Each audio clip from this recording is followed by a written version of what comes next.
Vou explicar rapidamente, né? Também agradeço vocês que estão aqui na sala, que já chegaram. Com muita alegria, né? Continuar a nossa programação. E nós temos aqui com a gente a Lara, né? Lara Crivellaro, uma das referências aqui na educação, né? Do nosso evento também no Brasil. Ela é doutora em Ciências Sociais pela Unesp e mestre pela Unicamp. A Lara atua como CEO do EFIG, ela vai explicar melhor, né? E diretora acadêmica do Instituto EducBank. É autora de livros sobre internacionalização da educação e idealizadora da plataforma My Way, que orienta jovens rumo a universidades no exterior. Sua trajetória une teoria e prática, né? Tradição pedagógica e inovação global. Então, agora eu passo para Lara e ela fica à vontade para falar. Eu aviso vocês que podem mandar as questões no chat enquanto a Lara estiver apresentando, e aí depois a gente resgata essas questões, né? Para ela trazer mais coisas. Lara, quando você quiser que eu passe a apresentação, você me dá um aviso que eu vou passando, tá bom? Obrigada.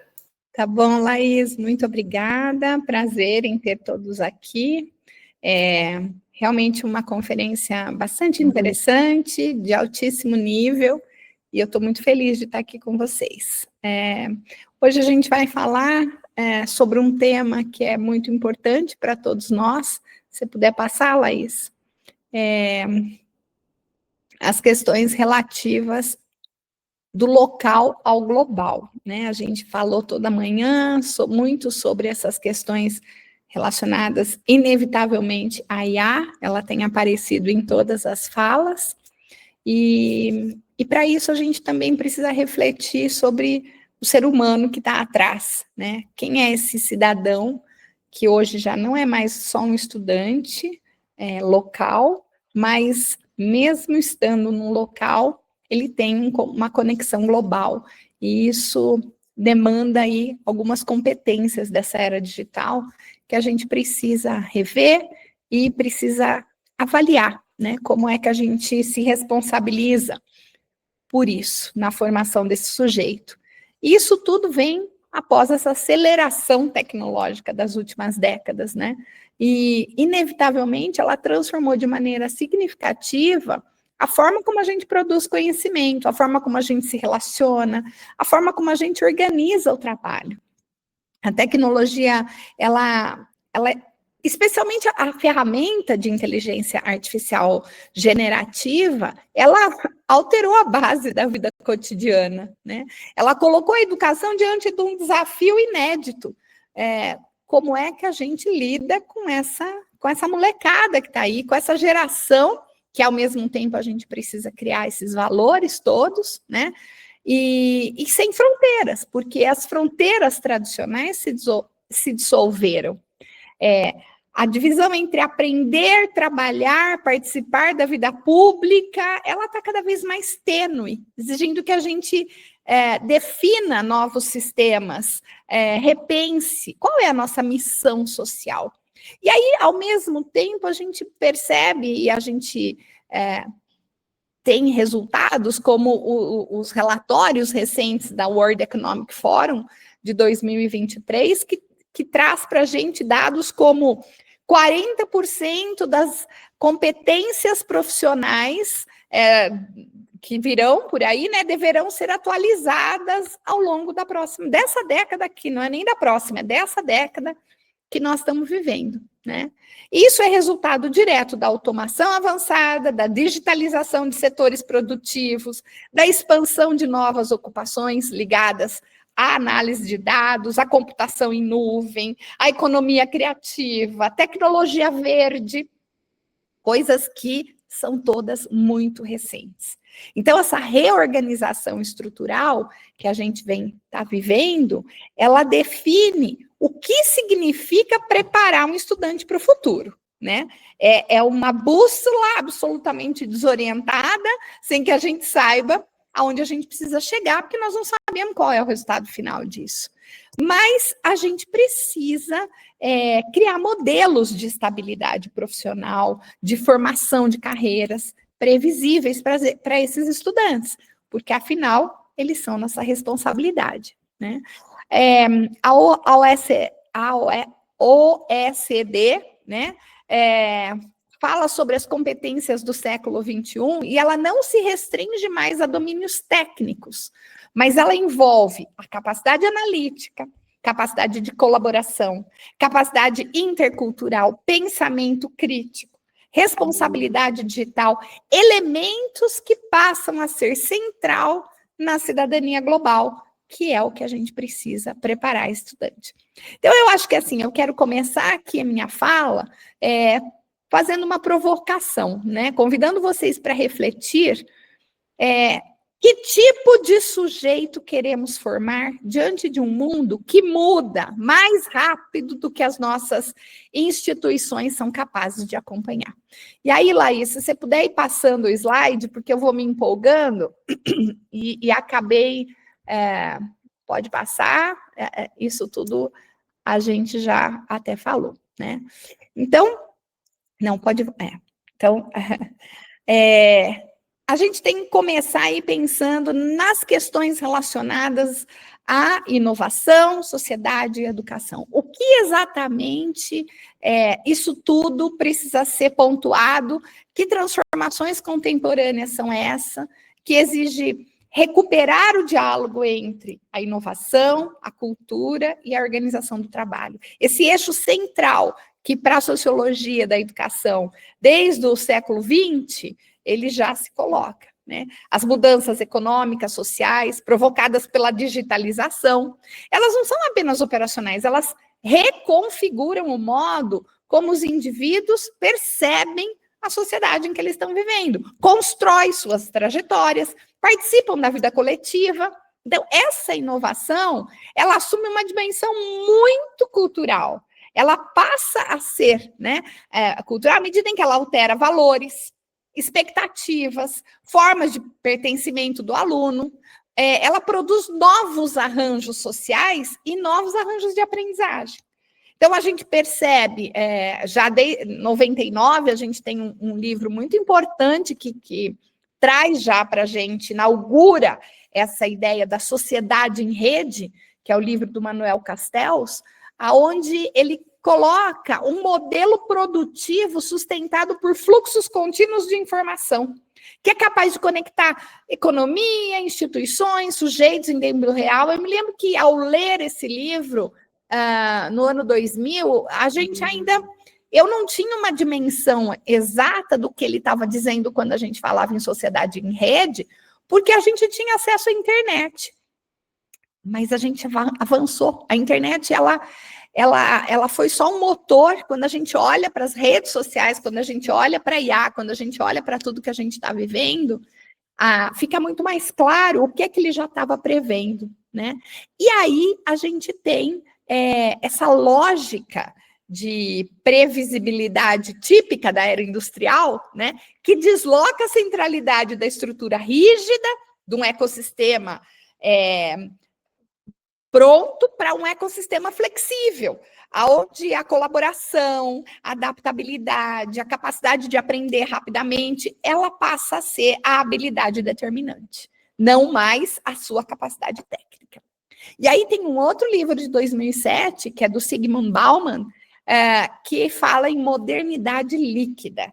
Então, ele coloca e ele acrescenta isso, a ideia da fluidez das redes sociais e profissionais, onde os indivíduos e a necessidade constante de se reinventar, de substituir as ideias, de mudar a carreira, não tem mais uma trajetória estável, onde eu começo o meu trabalho numa determinada empresa e depois de 50 anos ou 35 anos eu ganho um troféu e tenho orgulho de dizer estive na mesma empresa durante todo o tempo. Muito pelo contrário. Hoje é uma carreira muito mais fluida, aonde estar no mesmo lugar o tempo todo não é mais uma questão de honra, mas é uma questão de, nossa, que sujeito acomodado, né? E as trajetórias passam a ser marcadas por transições sucessivas. Isso sim é o modelo de bem-sucedido, né? Então, esses diagnósticos sociológicos, eles vão convergindo para uma constatação muito importante. A escola está inserida num ambiente de instabilidade estrutural. E, portanto, ela precisa responder de maneira formativa a essa condição. A gente consegue perceber que o conceito de aprendizagem ao longo da vida, que é o lifelong learning, ele está amplamente discutido nos principais documentos internacionais de educação. E ele apresenta um requisito fundamental para que o cidadão, né, possa acompanhar a velocidade das mudanças tecnológicas, econômicas e culturais que a gente está vivendo. Não é mais aprender como nova ferramenta, mas é se desenvolver numa disposição contínua, para atualizar sempre conhecimento, ressignificar experiência e, principalmente, ampliar repertório. Então, a gente começa a entender que palavras que antes não, conceitos que não apareciam na educação, como protagonismo, como repertório, passam a ter um significado muito mais pesado e denso, né, importante, do que a gente entendia antes em gerações anteriores, né? E os estudos internacionais todos convergem para essa ideia de que a aprendizagem contemporânea, ela depende de articulação entre 3 dimensões complementares: a competência cognitiva do aluno, a competência digital e a competência socioemocional. Essas 3 competências passam a ser o centro da aprendizagem e da escola, e a gente precisa dar conta disso. A cognitiva, porque ela sustenta o pensamento crítico do aluno. A análise, a capacidade dele resolver problemas complexos. As digitais, porque permite ao aluno navegar em ambientes mediados por tecnologia, interpretar dados, atuar com responsabilidade em redes sociais.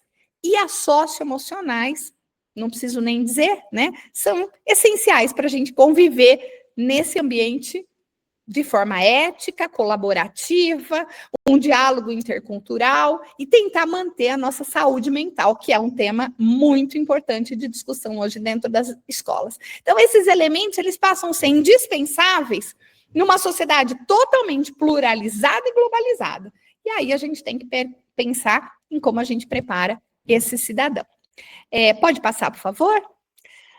Quais são as tendências globais do mercado de trabalho? Bom, a gente tem aqui alguns cenários desse mercado que revelam transformações profundas, que afetam diretamente a missão da escola. Documentos e relatórios internacionais vão demonstrando cada vez mais que a reorganização das ocupações, ela vem acompanhada de avanços tecnológicos. E, ao mesmo tempo, por mudanças geopolíticas, culturais. Isso tudo produz efeitos imediatos nas nossas expectativas dessas novas gerações. Entre esses documentos, um documento muito importante é o Futures of Job Report, do Fórum Econômico Mundial de 2023, que ele é particularmente elucidativo, quando ele diz que, segundo o estudo, aproximadamente 23% das ocupações passarão por mudanças estruturais até 2027. É um relatório de 2023 que diz que 23% passarão por mudanças estruturais até 2027. Lembrando que a gente está indo para 26 e isso está plenamente acontecendo. Então, o que a gente está vendo, né? Um crescimento expressivo em áreas como ciência de dados, segurança cibernética, inteligência artificial, sustentabilidade, economia verde. E isso tudo são espaços que atividades administrativas e operacionais tendem a um declínio acelerado, né? E a gente tem uma automação capaz de dar conta de tudo isso. Então, esse movimento, ele indica que o mercado deixa de valorizar tarefas repetitivas e previsíveis e passa a demandar competências relacionadas a quê? A criatividade, a capacidade analítica, a resolução de problemas, a colaboração em ambientes diversos. Então, esses relatórios, eles já tendem a mostrar, desde a virada do século XXI, que habilidades mais procuradas, ela necessariamente vai incluir para o futuro, para as próximas gerações, pensamento crítico, alfabetização digital avançada, aprendizagem ativa, né, não parar nunca, e uma gestão de complexidade, né? Além, obviamente, de competência de trabalhar em equipe, de ser responsável por tecnologias digitais, enfim, tudo isso está aí no meio, né? E a OECD, ela tem também um relatório mais recente, de 2024, que chama a atenção para o aumento da mobilidade internacional do trabalho, pós-pandemia, né? Uma crescente exigência de experiências interculturais e linguísticas, com diferenciais competitivos importantíssimos para essa próxima geração. Então, a ampliação de redes globais de produção, o avanço de profissões híbridas, né? Seja trabalhando online, ou podendo morar em qualquer lugar do mundo, e a internacionalização das universidades, ela coloca uma pressão sobre esses sistemas educacionais que ainda operam sobre a lógica nacional. E aí a gente precisa, então, repensar a lógica da escola, e esse é um tema que eu venho trabalhando muito, e focando muito minha atenção e chamando atenção para a educação básica, porque para muitos jovens, né, a carreira ela se organiza numa trajetória transnacional, não mais nacional. Isso exige necessariamente domínio de língua estrangeira, repertório cultural, flexibilidade cognitiva e competência de comunicação em múltiplos contextos. É isso que a gente precisa formar. Essa passa a ser a responsabilidade da escola, né? E a gente ainda foca no Brasil no conteúdo, né? E querendo que esse conteúdo, ao final de 12 anos, seja comprovado com questões conteudistas numa prova única para dizer se esse aluno está sujeito, é competente suficientemente para ir para uma universidade aqui. Outro elemento que define as profissões contemporâneas é a expansão da inteligência artificial, sem dúvida nenhuma, generativa, né? Meu amigo Jorge aqui está me ouvindo, então a gente tem que botar o generativa aqui no final, porque é o que realmente é a grande diferença, né? E essa presença, ela afeta tanto as tarefas técnicas, quanto as atividades criativas e colaborativas. Não tem jeito, né? A gente vê aí em estudos muito recentes que a IA impacta não apenas áreas tradicionalmente automatizáveis, mas também setores como educação, saúde, comunicação, jurídico, economia. Ela está em tudo, perpassando e, de certa forma, em vez de substituir integralmente ocupações, ela tende a reconfigurar funções. É isso que a gente está vendo. Então, não é dizer, não vou precisar mais do professor, porque a IA vai tomar conta. Não, mas a profissão de ser professor, ela vai ter que ser reconfigurada. Não é mais aquele detentor do conhecimento que fica lá na frente, passando a informação para o aluno. E assim a gente tem em todas as áreas. Então, a gente precisa ampliar o peso ainda mais das habilidades humanas, de julgamento, de interpretação, de criatividade e de interação social. Isso tudo reforça a importância da formação integral na escola básica e superior. Essa é a nossa responsabilidade, né? Então, assim, quando a gente observa essas tendências globais, fica evidente que preparar estudantes para o futuro do trabalho, ele é mais do que tudo compreender que o mercado valoriza sujeitos capazes de aprender continuamente, atuar em redes globais, integrar tecnologia e pensamento crítico e exercer a cidadania digital dele ativamente.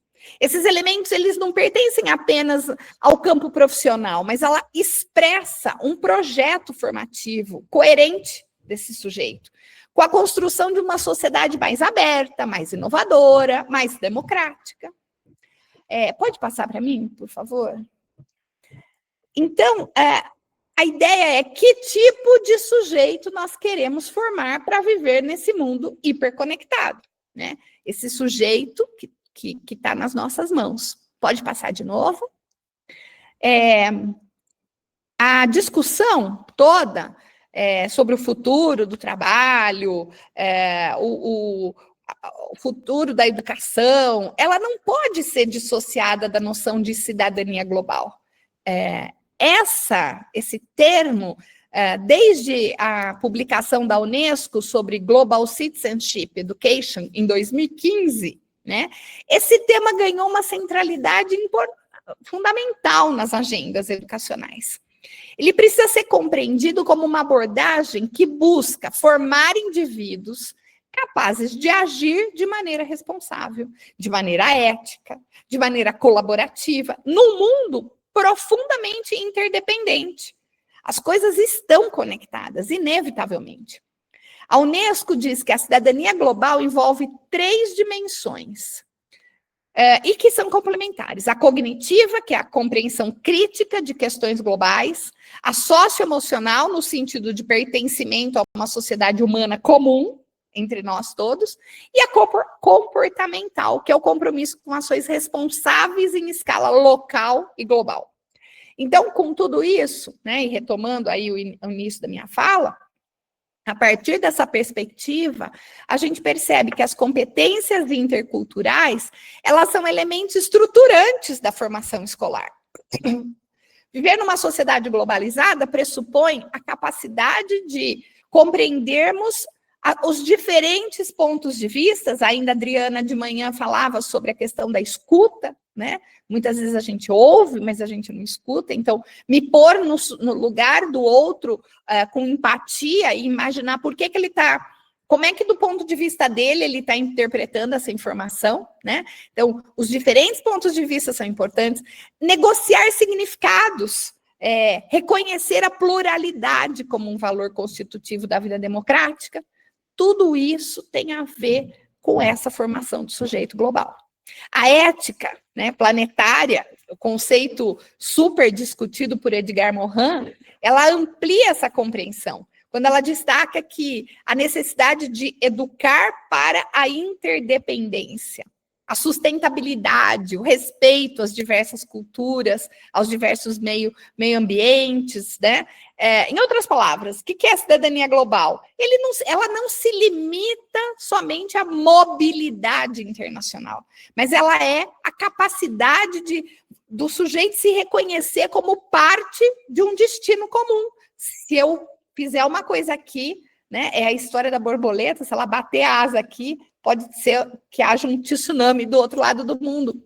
E é exatamente isso. Então, essa participação cidadã no século XXI, ela exige o desenvolvimento de competências digitais que vão muito além do simples uso do dispositivo digital.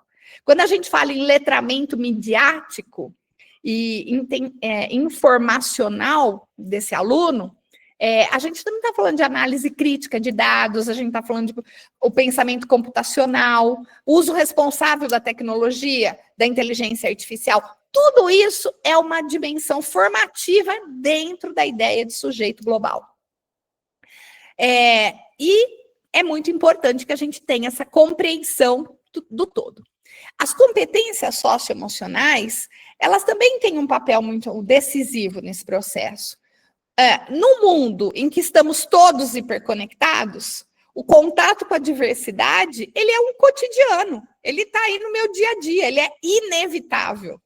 Por isso, assim, a habilidade como empatia, diálogo, perspectiva intercultural, a flexibilidade cognitiva de interpretação, a regulação emocional. Quanta doideira a gente não vê nas redes sociais, porque as pessoas não são capazes de ter equilíbrio emocional, né? E a polarização política do mundo é um espelho disso que eu estou falando nesse momento. Isso tudo é indispensável para a convivência coletiva. Então, de novo, né, um outro documento da OCDE que fala de a educação de 2030, né, que é o Education 2030 Framework, mostra que a capacidade de se colocar no lugar do outro e de cooperar em ambientes culturais e linguisticamente diversificado é um dos principais indicadores de sucesso acadêmico, profissional e social. Então, a situação da cidadania global nesse campo educacional, ela significa, assim, reconhecer que a formação de estudantes capazes de atuar em uma sociedade complexa depende da integração equilibrada entre competência cognitiva, competência digital e competência socioemocional, né? Esses componentes todos, eles dialogam diretamente com os desafios do trabalho, os desafios da convivência democrática e da sustentabilidade planetária, sem dúvida nenhuma, né? Porque mais do que preparar para as carreiras internacionais, trata-se de preparar para uma ética de convivência global, que é o que o mundo está precisando. Então, nesse sentido, a pergunta, né, que tipo de sujeito queremos formar para viver num mundo hiperconectado? Pode passar, por favor? E aí, a gente começa com as implicações da educação básica e superior nesse contexto, né? As transformações tecnológicas e socioculturais que a gente vem discutindo até aqui, ela tornam evidente que o sistema educacional precisa ser reorganizado nas suas práticas, nas suas finalidades, na sua estrutura curricular. A formação para o século XXI, ela depende de escolas e universidades capazes de integrar inovação, cidadania global, competências digitais, tudo isso junto num projeto pedagógico consistente. Convergir, né, para que a educação atue em espaços estratégicos para o desenvolvimento desse aluno, no que se refere à autonomia, à responsabilidade tecnológica, repertório intercultural. E aí a gente vai olhar, então, cada um desses, né, o que cada um apresenta em suas diretrizes que traduz esse princípio de prática institucional, para a gente olhar para uma questão mais prática mesmo, né? Vamos começar falando do currículo flexível e integrado, de todos esses elementos aí. A BNCC, quando ela estabelece competências gerais orientadas à cultura digital, ao pensamento científico e à responsabilidade cidadã, ela já abre espaço para a construção de currículos mais integrados e menos fragmentados, né? As caixinhas, né, das aulas. Então, a BNCC, ela é, nesse sentido, um primor de documento, onde ela já articula competência global, uso da tecnologia digital, permite que as escolas desenvolvam percursos formativos que dialoguem com questões contemporâneas. Então, nesse sentido, as trilhas internacionais, programa de duplo diploma, programa de certificação global, com proficiência linguística, com STEAM, com liderança jovem, desenvolvimento desses jovens para uma perspectiva de liderança, programas de middle e high school, tudo isso são instrumentos relevantes para ampliar os horizontes acadêmicos dos alunos. Mais do que ter credenciais, mais do que qualquer experiência, essas trilhas que as escolas podem promover internamente, e que pode ser de forma online, não necessariamente precisa ser financeiramente caro para as famílias, promove contato com diferentes culturas, com diferentes metodologias de ensino, com modelos avaliativos diferentes, né? Diversifica o repertório e estimula a autonomia do estudante. Então, a internacionalização nesse sentido, ela passa a ser muito importante, sim. Outra prática alinhada à tendência internacional é a aprendizagem baseada em problema de impacto global. Tem um trabalho lindíssimo feito por um grupo aqui do Brasil, que tem atuado dentro de várias escolas. É um jogo que chama-se Changemaker, baseado nas ODSs. E os alunos podem trabalhar isso, inclusive é um projeto gratuito para as escolas, mas trazendo para a realidade de cada escola. Esses projetos, eles discutem sustentabilidade, desigualdade, migrações, inteligência artificial, saúde global, né? Direitos humanos, e conecta o estudante ao seu tempo e convidam para ele compreender essas relações entre o local e o global. Isso cria, sem dúvida nenhuma, oportunidade de trabalho colaborativo entre estudantes de diferentes países. Investigação científica, protagonismo juvenil, gente. Aí, de novo, uma das características importantes desse tempo, né? Todas essas são dimensões que fortalecem o aluno nesse engajamento, né? E nessa aprendizagem mais profunda.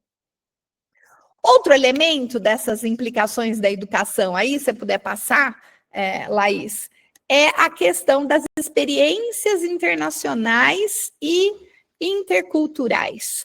A formação do cidadão global, ela depende de vivências que ultrapassam a sala de aula. Parcerias com instituições estrangeiras, universidades, organizações multilaterais, ONGs, que ampliam a visão do mundo. Aproximam o estudante de linguagens acadêmicas internacionais, fortalece a compreensão intercultural dele. Então, a experiência como intercâmbio acadêmico, summer program, visitas universitárias, cursos online internacional, projetos colaborativos entre escolas de diferentes países. Tudo isso amplia repertório, desenvolve competência linguística, social, cultural. E aí, de novo, a OECD destaca que estudantes que vivenciam programas internacionais apresentam maior adaptabilidade profissional e habilidade socioemocional mais desenvolvida. E favorece, com isso, a mobilidade global em carreiras futuras. Então, essa internacionalização, ela não deve ser entendida apenas como uma viagem, mas como uma construção de uma cultura escolar internacionalizada, que ocorre no cotidiano. São práticas multilingües, são eventos culturais, são diálogos com especialistas estrangeiros, que pode ser feito de forma online. São projetos com escolas parceiras. Basta a gente ter proatividade como educador para buscar essas ações.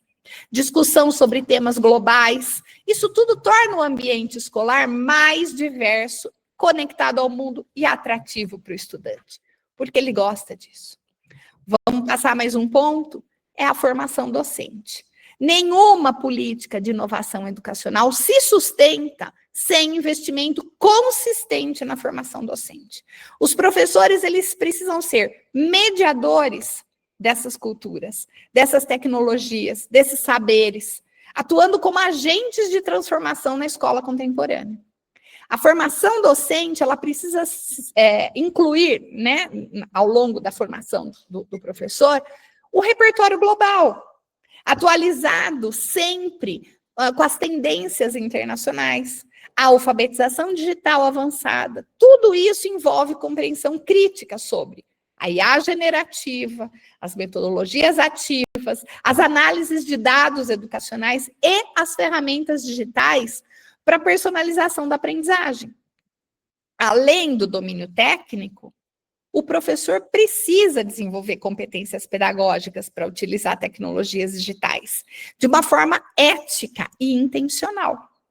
Então, a IA generativa, ela não substitui o educador, mas ela amplia a necessidade de julgamento humano, de curadoria de conteúdo, de cuidado pedagógico. É exatamente assim que a gente forma. Dessa forma, precisamos formar esses professores, para integrar essas ferramentas ao processo de ensino.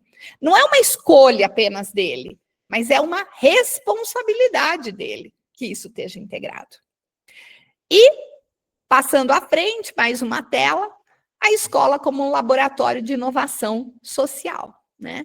A gente tem aí, quando a gente incorpora essas tecnologias digitais, a metodologia ativa, a escola passa a se tornar um verdadeiro laboratório de inovação social, onde os ambientes como espaços makers, laboratório de robótica, de IA, clubes de mídia, áreas de experimentação criativa, tudo isso amplia a capacidade do estudante de explorar, de investigar, de prototipar soluções para problemas reais. é colocar a responsabilidade na mão dele, numa espécie de laboratório para que eles possam testar.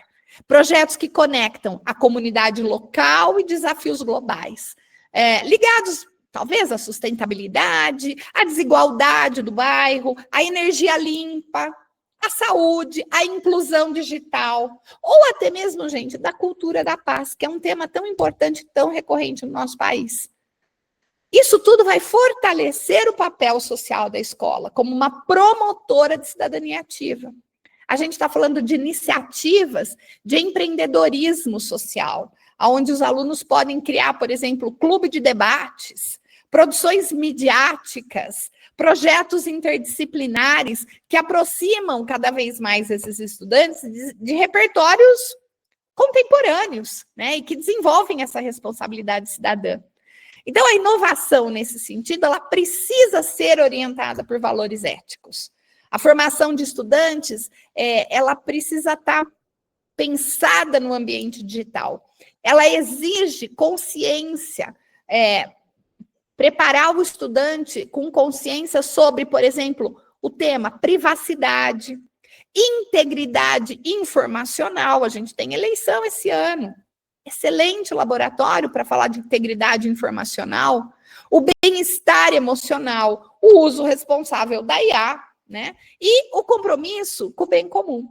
Então, a escola precisa incorporar essa responsabilidade a essa ética da inovação que ela própria precisa fazer, né? Então, esse é o espaço de formação humana que a gente precisa promover para os nossos professores, para que eles sejam os promotores dessa cultura democrática. E aí, avançando mais, a gente vai falar dos caminhos práticos para os gestores e educadores nessa construção, né? A construção de uma educação voltada à cidadania global, ela exige que os gestores e os educadores transformem os princípios em práticas institucionais. As tendências internacionais que a gente tem visto por aí nas discussões internacionais, é que apenas por meio de um novo currículo ou tecnologia, a gente vai conseguir realmente fazer com que as políticas educacionais sejam duradouras, com que haja continuidade pedagógica e uma visão estratégica para formar esse cidadão global. Há alguns caminhos para isso, né, capazes de orientar a escola pública e privada nessa transição do local para o global, por exemplo, criar um departamento internacional com políticas institucionais sérias dentro da escola. O que é um departamento internacional? É uma estrutura onde eu não tenho só um professor de inglês na minha escola, mas eu tenho um professor capaz de olhar para a minha escola e apresentá-la para o mundo, que tenha como função dentro da escola articulação com parcerias estrangeiras, coordenação de programas bilíngues, orientação acadêmica. Se meu estudante quiser estudar fora do Brasil, quiser fazer um high school ou quiser fazer uma universidade, depois eu preciso ter um departamento dentro da minha escola para apoiar famílias. O que a gente vê hoje é que cada vez mais crescem empresas que estão fazendo esse serviço a um preço, muitas vezes, bastante alto, e que vendem um intercâmbio como se vendesse uma televisão, né? Ou como vendesse uma viagem no Nordeste da CVC. Para onde você quer ir? Né? Você gosta de frio, você gosta de calor? Mas não do ponto de vista da formação do sujeito, com uma grade curricular adequada em parceria com a escola. A escola precisa assumir, sim, essa responsabilidade. A família do meu aluno decidiu que ele vai fazer um intercâmbio 6 meses fora. Para onde é que meu aluno vai? Que disciplinas ele vai fazer enquanto ele estiver lá? Porque não adianta, quando ele volta, eu olhar e tentar, agora eu não consigo encaixar e validar o que ele fez. E a maioria das escolas são absolutamente passivas quando isso acontece. Então, quando a gente institucionaliza essa internacionalização dentro da escola, a escola deixa de depender de iniciativas pontuais e ela passa a integrar uma visão global no seu próprio projeto pedagógico. E aí a gente vai envolver não só a língua estrangeira, que a gente sabe que isso foi um avanço significativo nos últimos anos na escola, mas projetos de mobilidade, de integração curricular e de formação docente. Tudo isso vai ajudar a garantir essa continuidade, essa transparência, esse alinhamento pedagógico e vai criar condições para os estudantes desenvolverem repertório global de forma progressiva. O próximo tema, né, outra coisa importante, é mapear as competências digitais e globais no currículo existente. Então, o que é que hoje no meu currículo, na minha escola, eu tenho, né, fazendo um mapeamento para identificar onde as competências digitais, socioemocionais e globais aparecem na grade e onde ainda eu preciso incorporá-las, aonde eu preciso encaixar isso. A partir desse diagnóstico, as escolas podem reorganizar componentes curriculares, criando projetos integrados, projetos muitas vezes interdisciplinares, ampliar o uso da tecnologia, não só ir no laboratório, mas de fato ir para o laboratório e, de forma crítica e significativa, desenvolver um projeto com os alunos que tem uma intencionalidade, onde o objetivo é construir percursos formativos que conectam o currículo à contemporaneidade, sem aumentar a carga horária de conteúdo, mas qualificando a intencionalidade desse currículo.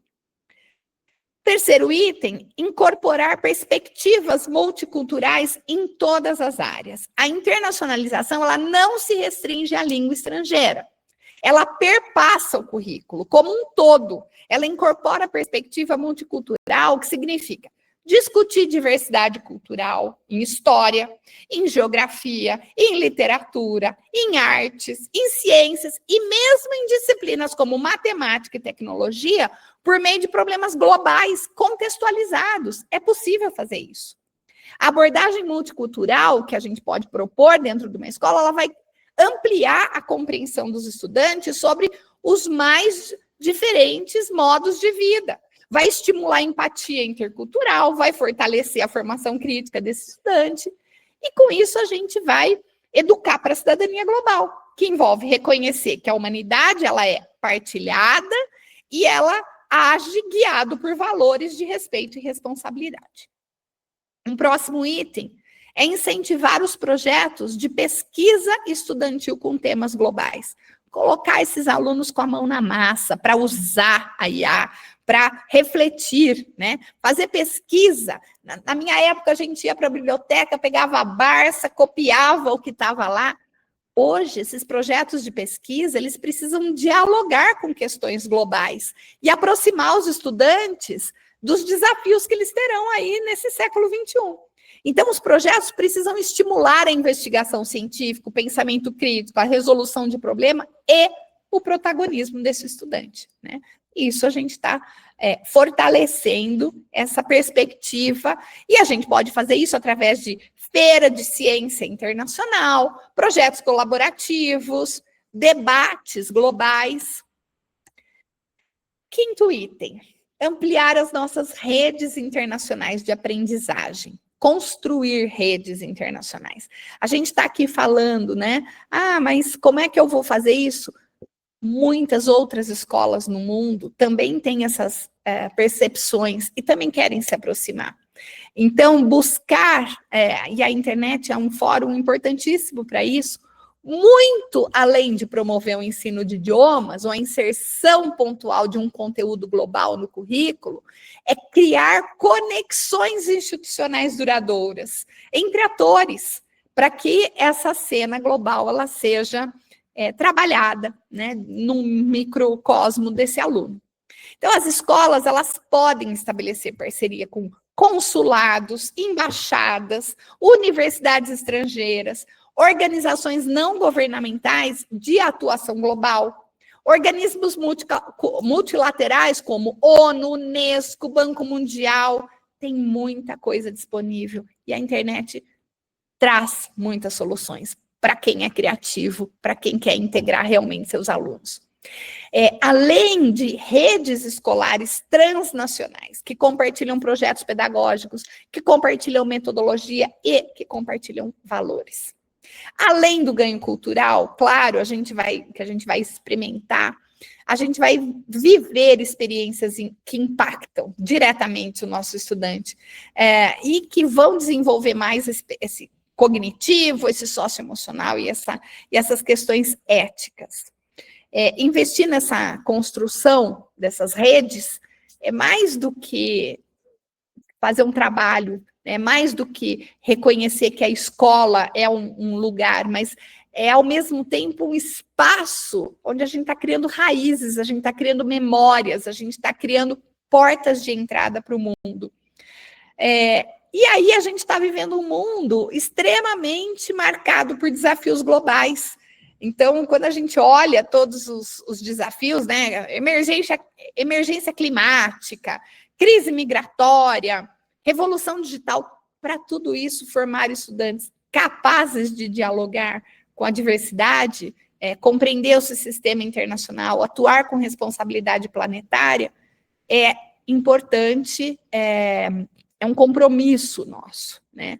Então, nesse sentido, gente, eu queria dizer que a internacionalização, ela não é um luxo periférico, mas ela é um pilar estratégico de um projeto pedagógico comprometido com a formação integral e com a construção de um futuro coletivo mais justo, mais solidário e mais sustentável.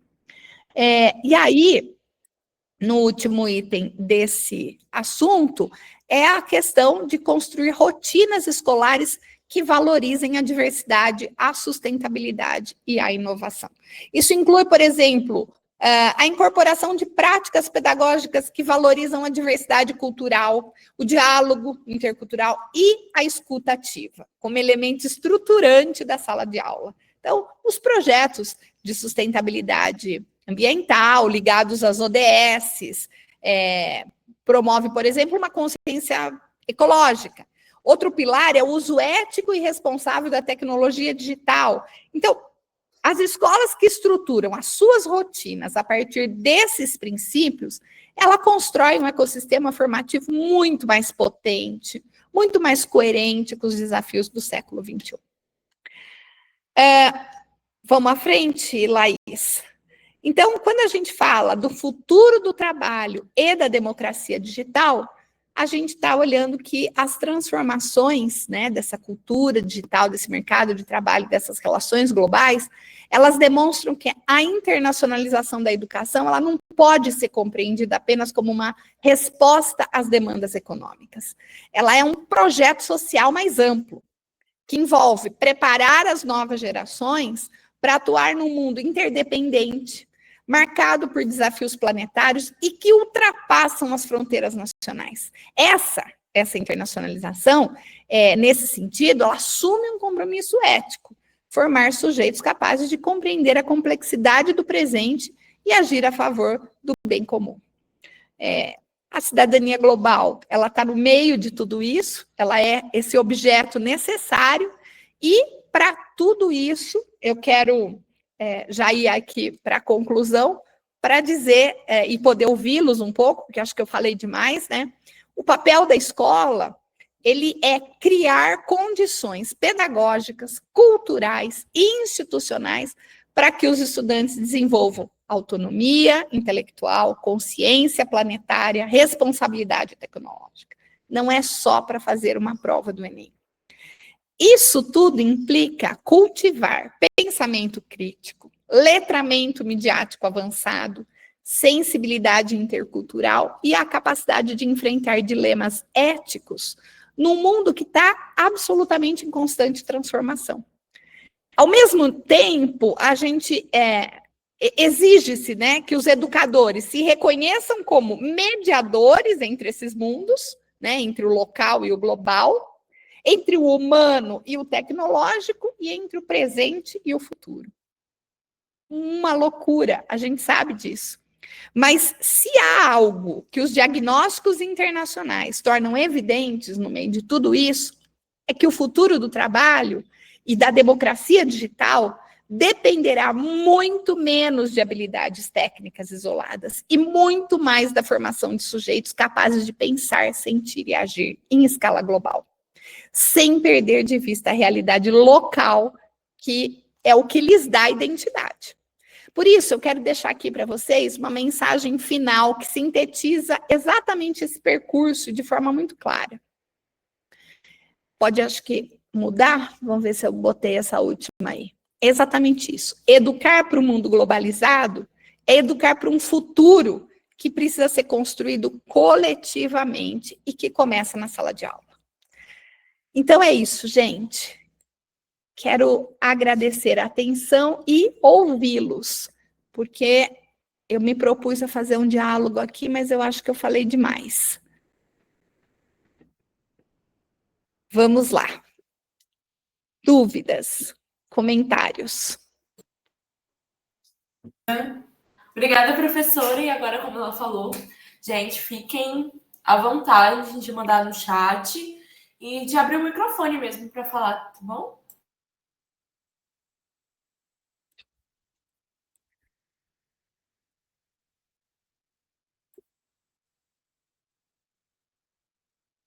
Tudo bem, gente. Eu acho que a gente está aí num impasse, né, de estar exatamente no momento da transição de tudo isso, né? Cabe a nós essa responsabilidade de olhar para isso, está tudo acontecendo à nossa volta e dar esse rumo novo aí para a escola.